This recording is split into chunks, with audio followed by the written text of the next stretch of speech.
right now with Kram from Spiderbait. How are you going today? Yeah, Jackie, I'm great. Thanks, mate. Good. Can you believe it has been 20 years this year since the release of Black Betty? I know, it's mad. Totally mad. How quickly did you know that one was going to become such a huge hit? I mean, when we finished the song, after we'd recorded it in America and we came back and sort of did a bit of an edit on the song, we thought it was pretty sick. Like, it just sounded really big. I think part of that was Sylvia Massey's production, going and making our first album in America with this, amazing producer. She was such an instrumental part of the song sounding the way it did.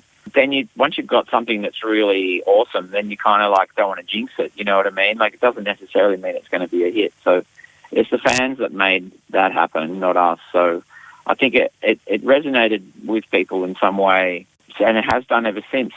It's just as big a song, millions of hits and streams and all that stuff all around the world. As we get contacted about it all the time from people. And we even did, we got up on stage with Dom Dollar at the My Music Bowl last year, who's done his own remix of the song, which has gone gangbusters as well. And sort of like us all playing that song together in front of 20,000 people was insane. So it's like the song has almost taken on a life of its own, and we've just carried on our part of that, which is bizarre considering it was written by, such a legendary African-American blues man way back in the 1930s in America. Yeah, absolutely. The song is still so huge, and it is obviously 20 years old. Are you sick of playing it at all yet? No, the great thing about playing heavy metal songs is you never get sick of them because they just absolutely kick ass. So it's like, are you sick of driving a sports car? What? No. You know what I mean? It's the same thing, and it doesn't. It's the crowd going nuts. It's awesome. But even if no one's there, you don't care. It's just like it's kicking ass, and so that's one of the great joys of playing in a heavy rock band is that the power of the music, the noise, and if you're into that vibe, just like driving fast cars or doing mad stuff, you're getting such a rush from the music itself that you don't get sick of it, never. No.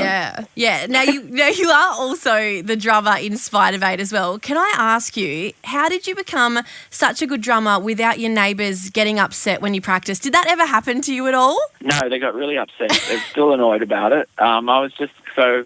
For those of you, the listeners there in Chile, who don't know, we grew up in a very small town in southern New South Wales, and tiny place called Finley, and I used to set the drum kit up in the backyard and play. And the Finley's a very flat place, so you can hear the drums all over town. And I still go back to my hometown sometimes. And just a few months ago, someone came up to me in the pub and oh, those bloody drums! You're lucky you became a rock star because I would have wrung your neck if you hadn't. It's like. So I think they were a bit annoyed by the noise, but I didn't care. It was really, and the most important thing is my mum and dad didn't mind, and everyone dug it. And then Whit used to come over and jam in the backyard, and that's where Old Man Sam was written, in our backyard. So yeah, it's a pretty weird way to start out, but it was a good one. Yeah, well, Adam from our Chili Breakfast show here, he's a bit of a drummer himself. He talks about this thing quite often where drummers have their own language. I've got a grab of him doing this. Can I play that one to you and see what you think of it? Yeah. Dappies peas boom bappish. Flagging dunga dung dung button page. You'll know what that means. Do you know what that means? Do you have a reply to that? He's just speaking drum fills or beats. Yeah. Splatten dap and bop bop that sort of thing. I know a friend of mine, Sean Baxter, legendary jazz drummer in Melbourne, used to go splatten dap and bap, and everything started with splat and bap. It's just the drummers are weirdos. They're really happy weirdos. You'll notice drummers never get bored. They got their own seat. It is like having it's like you're driving the Millennium Falcon. It's just pretty awesome, having a drum kit. So get into the language. You just have to. He should just write a book that deciphers the language to tell people who don't understand what he's saying, what he's actually talking about. Yeah, that's a good idea, actually. I'll pass that one on to him. Yeah. Well, tell me, Spiderbait have been together for 3 decades. How have you guys managed to stay together and not have a falling out after all this time? I think obviously one of the most important things is that you are a successful band. Like, if you're a big band and you play big shows, you're going to want to keep doing that. It's really fun. and it's really euphoric playing up to big audiences and having being able to play music is really exciting. And we've done really well out of it and all of that. But the main thing is the personalities. You have to have a really good friendship. You have to have a real. We're like a family. The three of us. We all grew up in the same town, and all our families knew each other and stuff, and friends. And we've been through a lot together. It's like there's that common thing of like we've travelled the world together. We've met, all sorts of different bizarre people and had some incredible experiences. And that common experience really does have a big part in holding you together.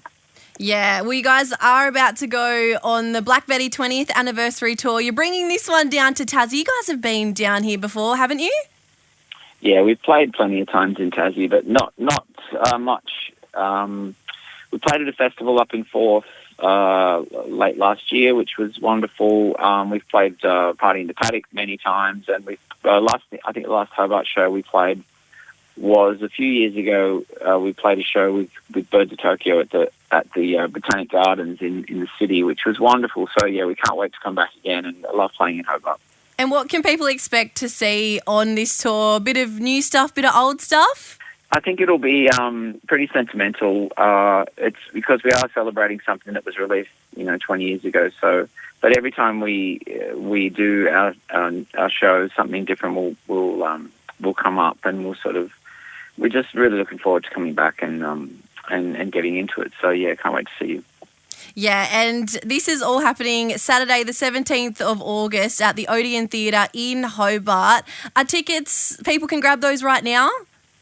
I think so, as far as I know, so yeah. Awesome. Thanks so much, Kram from Spiderbait, for joining me. All right, cheers, bye.